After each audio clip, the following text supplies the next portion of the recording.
নমস্কার বন্ধুরা, আপনাদের সবাইকে স্বাগত আমার চ্যানেল অনুস কুকিং অ্যান্ড ব্লগ চ্যানেল। আজ আমি আপনাদের সাথে শেয়ার করতে চলেছি ঘুগনির রেসিপি। এক সিক্রেট মশলার সাহায্যে এই সুস্বাদু ঘুগনি তৈরি করেছি। তো বন্ধুরা, শেষ পর্যন্ত দেখতে থাকো আর লাইক কমেন্ট শেয়ার করতে কিন্তু ভুলো না। চ্যানেলে নতুন থাকলে প্লিজ সাবস্ক্রাইব করে পাশে থাকা বেল বাটনটি বাজিয়ে দিও। চলো রেসিপিটি শুরু করি। আমি এখানে 300 গ্রাম মটর আগে থেকে ভালোভাবে ভিজিয়ে রেখে প্রেসার কুকারে 2টো সিটি দিয়ে নিয়েছি। দেখুন খুব সুন্দরভাবে সেদ্ধ হয়ে গেছে। কড়াইতে সর্ষের তেল গরম করে একটি তেজপাতা আর একটি শুকনো লঙ্কা ফোড়নে দিয়ে দেব। কিছুটা লালচে হয়ে এলে উপর থেকে দিয়ে দেব গোটা জিরে। কিছুক্ষণ লালচে লালচে করে ভাজতে থাকবো। এরপর আগে থেকে ছোট ছোট টুকরো করে রাখা আলু দিয়ে দিচ্ছি। এখানে আমি একটা বড় সাইজের আলু কেটে নিয়েছি। ভালোভাবে নাড়াচাড়া করে উপর থেকে দিয়ে দেব স্বাদ মতো লবণ।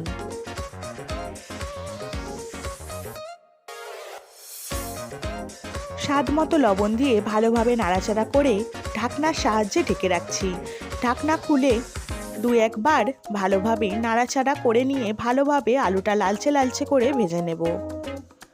আলু ভাজা হয়ে গেলে উপর থেকে দিয়ে দিচ্ছি একটা বড় সাইজের কুচি করে রাখা পেঁয়াজ। পেঁয়াজ দিয়ে আবারও ভালোভাবে আলুর সাথে মিশিয়ে নিচ্ছি। সাথে দিয়ে দিলাম 2টো কাঁচা লঙ্কা কুচি।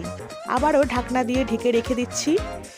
আলু পেঁয়াজ ভালোভাবে ভাজা হয়ে এলে এবার উপর থেকে 2টো সিটি দিয়ে সেদ্ধ করে রাখা মটর দিয়ে দিলাম। আলুর সাথে মটর ভালোভাবে মিশিয়ে নিচ্ছি। এখানে আমি একটা বড় সাইজের টমেটো পেস্ট করে নিয়েছি। ভালোভাবে মটর আর আলুর সাথে মিশিয়ে নিচ্ছি। এরপর একে একে বাটা মশলাগুলো অ্যাড করে দেব। 1 চামচ রসুন বাটা, 1 চামচ আদা বাটা। ভালোভাবে আলু আর মটরের সাথে আবারও কষিয়ে নিচ্ছি।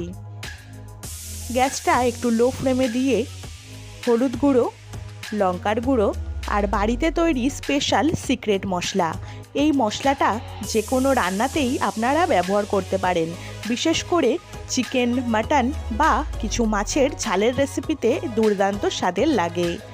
এই সিক্রেট মশলার রেসিপি যদি আপনারা জানতে চান আমাকে কমেন্ট সেকশানে জানান। আমি শুধুমাত্র আপনাদের জন্য এই সিক্রেট মশলা নিয়ে আসব। ভালোভাবে আলু মটর কষানোর পরে উপর থেকে উষ্ণ গরম জল ব্যবহার করলাম। কিছুক্ষণ ঢাকনা দিয়ে রেখে দেব নাড়াচাড়া করে। ঢাকনা খুলে কয়েকবার নাড়াচাড়া করে যখন আলু আর মটর ভালোভাবে সেদ্ধ হয়ে যাবে, ঝোলটাও একটু কমে আসবে, তখনই উপর থেকে শাহি গরম মশলা ছড়িয়ে দিলেই একদম তৈরি আমাদের সুস্বাদু ঘুগনির রেসিপি। তো বন্ধুরা, কেমন লাগলো এই ঘুগনির রেসিপি?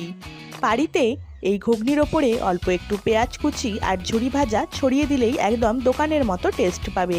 ভালো লাগলে অবশ্যই লাইক কমেন্ট শেয়ার করে পাশে থাকবেন এবং এই রকম নতুন নতুন ভিডিও দেখার জন্য এক্ষুনি চ্যানেলটা সাবস্ক্রাইব করে পাশে থাকা বেল বাটনটি বাজিয়ে দিতে হবে।